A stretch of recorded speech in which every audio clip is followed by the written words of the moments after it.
Hello, so today is day 3 and it's going really well so far. I had a very busy morning though, and so I'm having to spend quite a lot of time at home today working. So right now I've got the good old bicicleta and I'm going to take a bike ride at the park just to get some fresh air and some exercise. And I think I'll listen to some German music. I've still been continuing to study my first German song and also Portuguese song. I've gone through the lyrics once or twice, so now I'm kind of doing a bit more detailed study, and it's really going well. So I think I will listen to perhaps both of them. Maybe I'll do one German song, one Portuguese song, a couple times each.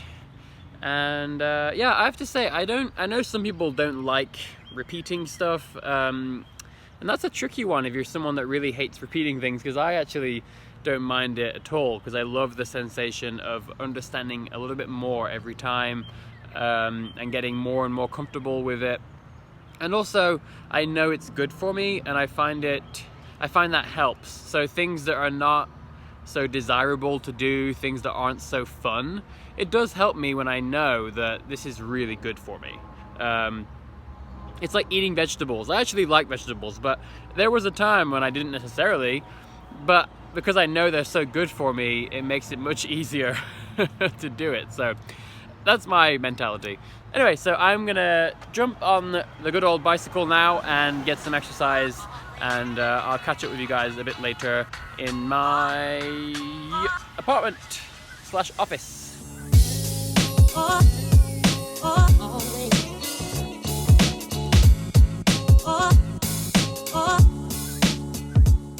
Good morning. So it's another day on a Polyglot's journey, and things are going really well. And I'm going to be totally honest that it's been a bit up and down, in the sense that I've had a lot of just unexpected things to do. I had a few things to do with regards to like releasing my book officially, and it's now official. So I guess I could just show you guys here as well. My book is now for sale. It's available on kumabrand.com in the Kuma shop, and it's also available on Amazon as a hardback. So that has been just very exciting.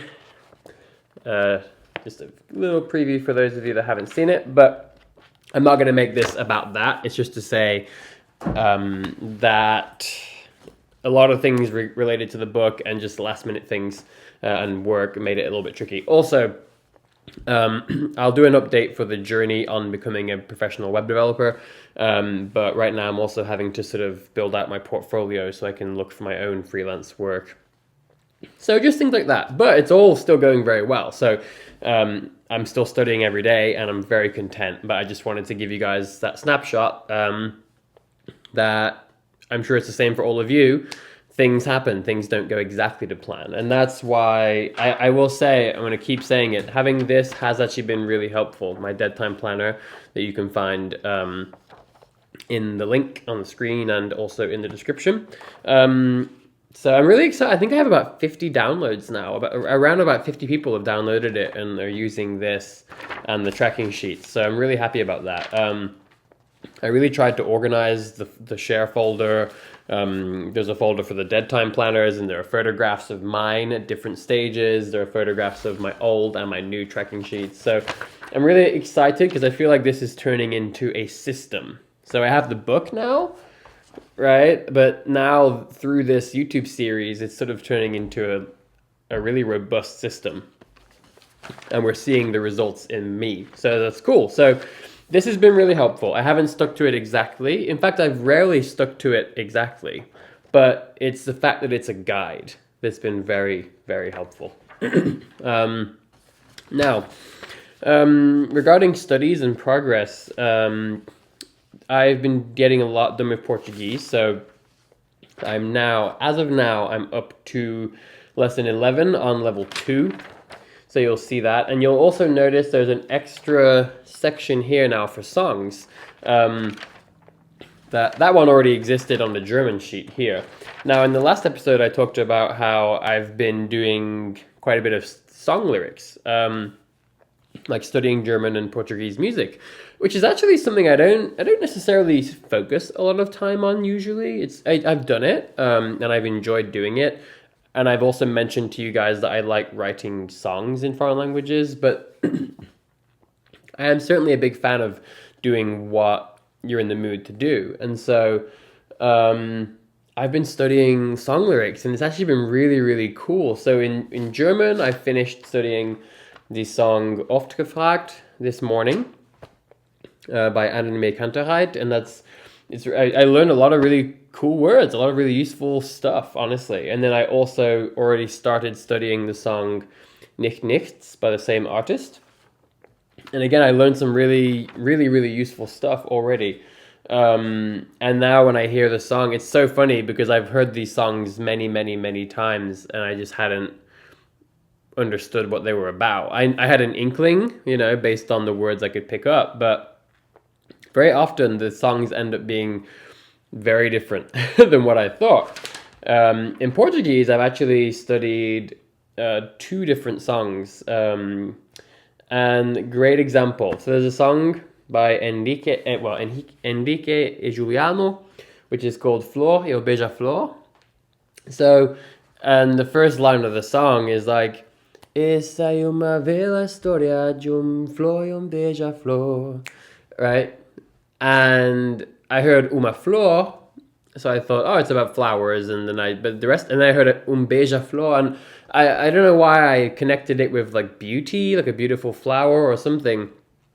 Turns out beija-flor, which makes sense to me now, it's a hummingbird. So the song is actually called The Flower and the Hummingbird, and it's a beautiful song. I really like it, but it's just so funny, and then so it's like essa aqui bela história de uma flor e beija-flor que conhecer amor uma noite fria de outono, and it's like just this beautiful song. Que conhecer amor. I'm like, oh, a flower and a hummingbird that found love. It's like, it's really interesting. So I'm learning really, really useful stuff. Honestly, I'm really enjoying it. So, and I've already started learning those songs on the guitar. I thought maybe I'll start doing like videos where I just cover the songs in different languages that I'm using to learn the languages. So yeah, all around really useful. I've been really enjoying doing easy German. So it's going to be blurry, but I just want you to see the colors. You'll notice that the colors are a bit scattered. Same thing here. Big block of yellow, and then all of a sudden down here. So I don't necessarily do my activities in any kind of order. It's not like I have to do the graded readers and then I'll do the easy German episodes later. No. So there's only one box highlighted on easy German, but that's because that's where I really went through it carefully. But I've listened to a lot of these episodes multiple times, but I just haven't made the time to study them yet. So it's really cool because I've now listened to like 3 or 4 of them that I hadn't actually studied before, and I've listened to a few that I had studied, and I think I've now reached like a plateau where like the first 2 or 3 times I listened to a new episode, I would understand more and more every time I heard it. But now I'm not understanding anymore. So now I need to go and study them. So it's really cool. Like I listened to an episode about Düsseldorf, and, she's saying things like, that Düsseldorf is eine schickimicki Stadt. I'm like, schickimicki. I'm actually not totally sure what it means. It might, again, just based on context and what I was able to gather, it sounds like it maybe means sort of like high class, like a bit like posh, but I don't know. So by doing that, you build curiosity so that when you finally actually study something, you're already so curious because you've heard it multiple times and you're like, God, what does this word mean? Or like, are they saying, is this a positive outlook or a negative outlook on the city? Or there are some things I hear, they laugh a lot and I want to understand what they're laughing about. I didn't catch the joke. So I really recommend doing that. I recommend that when you find content you want to study intensely, it's often really useful to sort of build curiosity and enthusiasm. So that's why when I start learning a language, I will start building a stockpile of films, of music, stuff that I will later study. And in the beginning, I think it's totally fine to watch a movie with English subtitles or subtitles in your native language, right? In the beginning, because you're not going to necessarily learn a massive amount of language, but you will pick some stuff up, which we'll talk about in a different episode. But one thing it does, it builds the curiosity. It builds your excitement to understand what's going on. So that's what's happening. And again, I told you I would be honest with you guys. The reading the graded readers, I've not gotten as much done. That's probably the activity that has taken the biggest hit. And why is that? Well, this is exactly what I talk about in the book, and it's exactly what I spoke to you guys about in one of the episodes. It's that things in your dead time are the safest activities. Those are the things that will persist even when your day gets crazy. So you'll notice things like Babbel, listening to easy German, listening to music, those are dead time activities, and those have been perfect. I mean, look at Babbel. I'm getting through almost 10 lessons every day. I mean, it's insane. I'm going to fly through it. The graded readers are not dead time activities. Those are things I have to do. I have to sit down and do.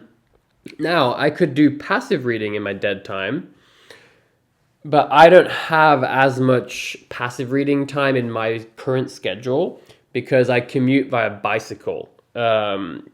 So I don't have a lot of time where I'm sitting on a train or sitting on a bus where my hands are like available.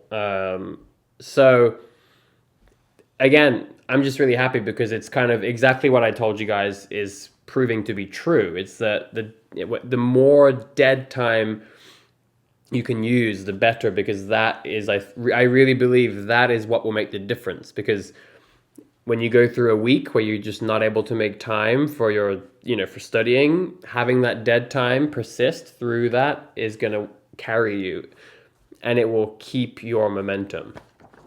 So that's why it's such a great idea to have a visual representation and a clear snapshot of where your dead time is, how much of it you have, and what you'll be able to do in that time. So overall, very, very, very happy. I can't wait to continue the day. Right now, I'm going to go and spend several hours, probably 4 hours, building a new website for my portfolio because I need to build that out so I can try to get some freelance work. And after that, I'll be doing German reading. I'm going to spend definitely some time today on German reading, and after that, we'll just see. I may play some guitar and practice my song lyrics. I'm going to let that be kind of a bit more of a free choice today. So hope you guys are doing well. I'd love to hear from you in the comments how your language learning is going, how your journey is. If you've used the dead time planner or the tracking sheets, I'd love to hear from you and know how that's working out. And of course, as always, thank you for your subscriptions, your comments, and to my Patreons. Thank you so much for your support. I'm over the moon that I have 8 Patreons currently. I cannot believe that there are 8 people that were willing to support me in any way. So, and of course the book, like I can't believe it. I've sold I think 29 copies now of the book, like 14 ebook copies and 15 hard copies. I'm over the moon. I can't believe almost 30 people bought something that I worked so hard to create. So just a lot of thank yous. Thank you everybody, pretty much. If you're here watching,